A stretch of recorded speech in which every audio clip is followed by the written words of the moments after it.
Hi everyone, it's Karen, and in this video I'm going to be talking about some whys and hows of making videos. And one of the overarching concepts of this is this idea of mutualism.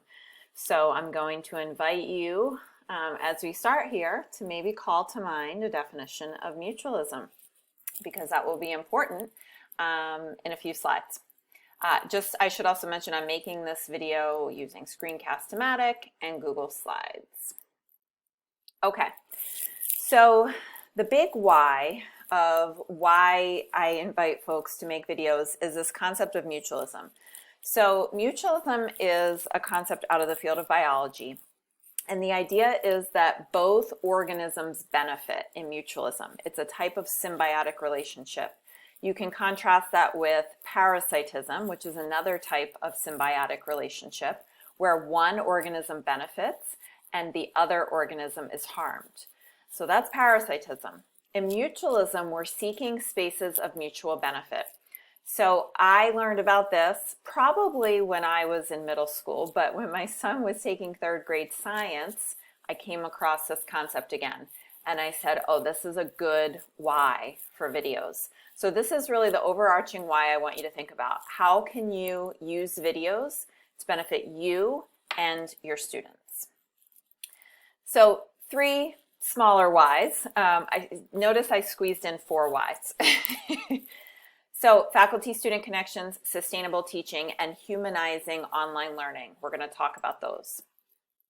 The first why, student-faculty connections.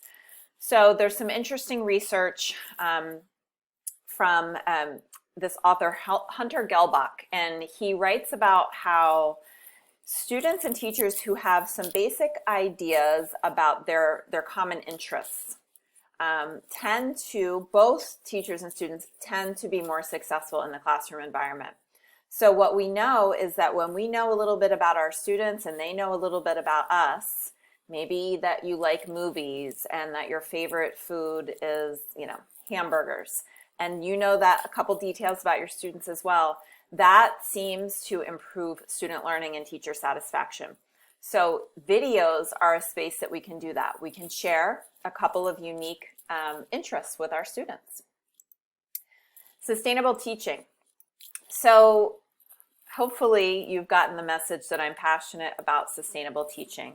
This is another why. I feel that videos can help us move towards sustainable teaching because they can help us streamline our teaching. So if you're getting constant questions from students on, the same thing over and over every turn, you make a video about it and you direct students to that video and it will save you a lot of time.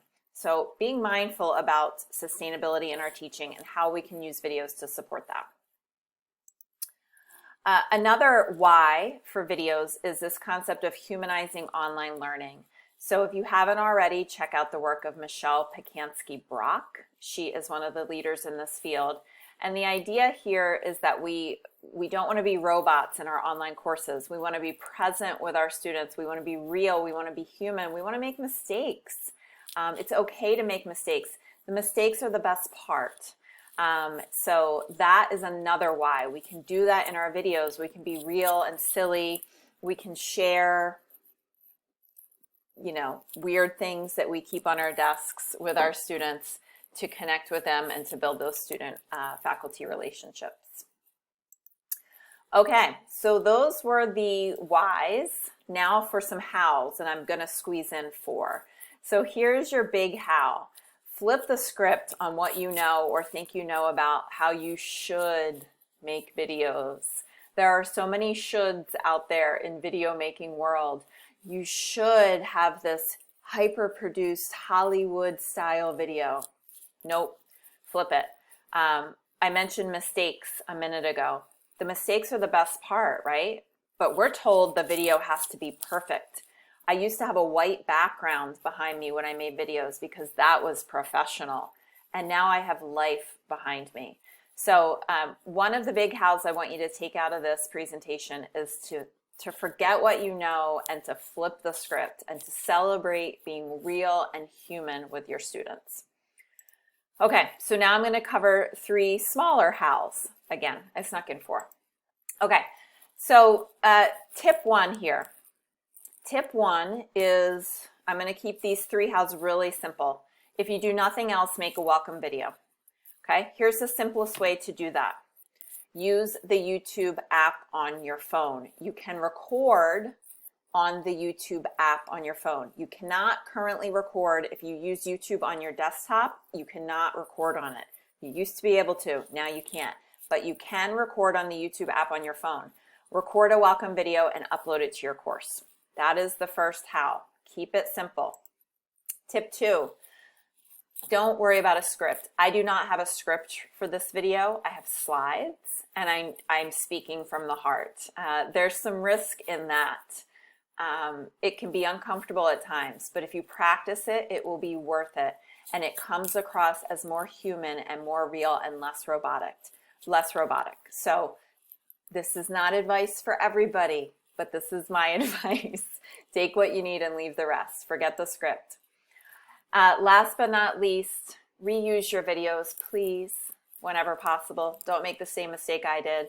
Don't put a ton of details in your videos like due dates or holidays or seasons. Keep your videos as general as possible. And if you need to include dates like due dates, you can list those in the details. So if you post a video in your discussion board, for example, you can put the due date in writing under the video, but that allows you to reuse that video from term to term. That will make your life easier and your teaching more sustainable. Okay, folks, those are 3 whys and 3 hows, actually 4 whys and 4 hows.